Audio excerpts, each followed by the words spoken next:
Somewhere in a 13th century Icelandic manuscript, a god describes his own death.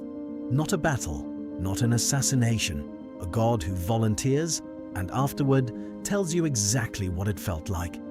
He says he hung on a wind-battered tree for 9 full nights, wounded by a spear, given to himself. No one offered him food, no one offered him water.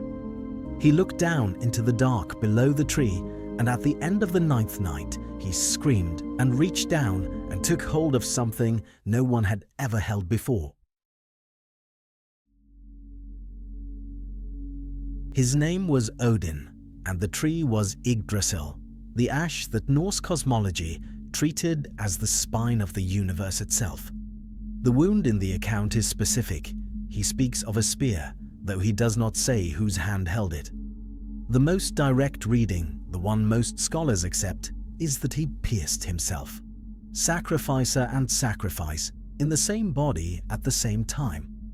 What he was after was knowledge that did not yet exist in the world, the runes, not simply as an alphabet, but as raw secrets, encoded meaning that could shape reality if you knew how to read it. 9 nights of starvation and exposure and blood loss, and only then, at the edge of death, did the runes finally surface.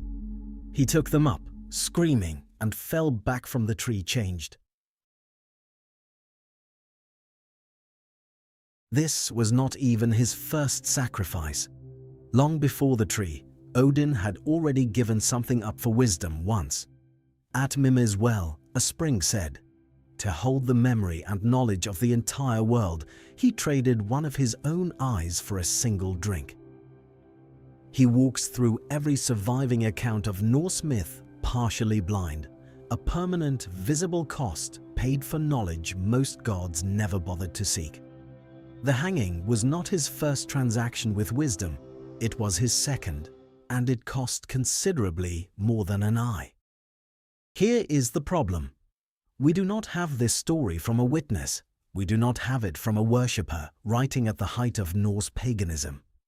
Every surviving account was written down centuries after Scandinavia had already converted to Christianity, by scribes copying a religion that was, by the time of writing, already dead.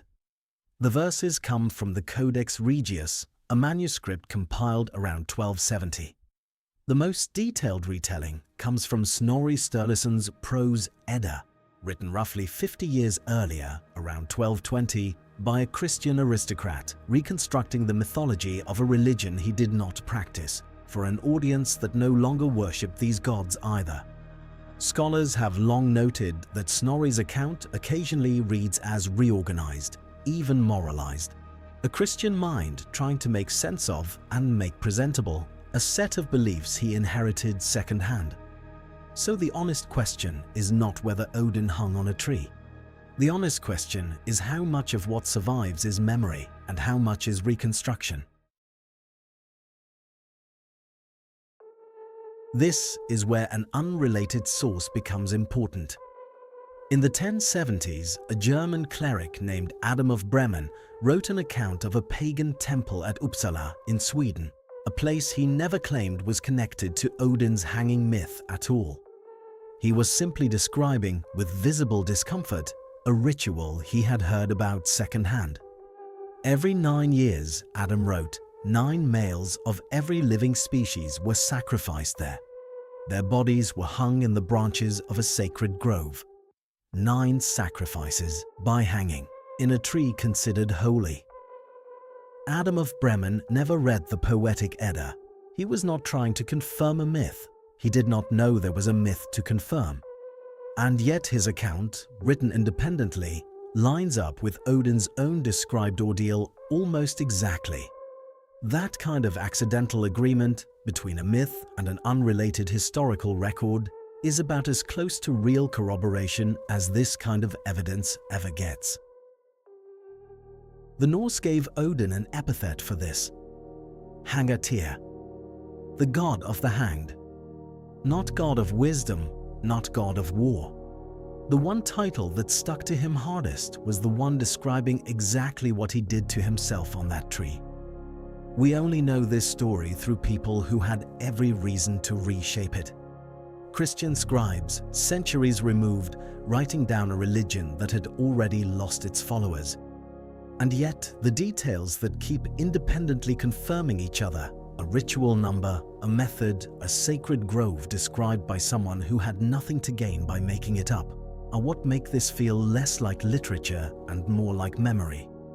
Odin paid an eye for a drink of water from a well. He paid 9 nights of starvation and a spear wound for a handful of secrets no one had ever held. The question the myth leaves you with is not whether he was real. It is whether you would have paid what he paid.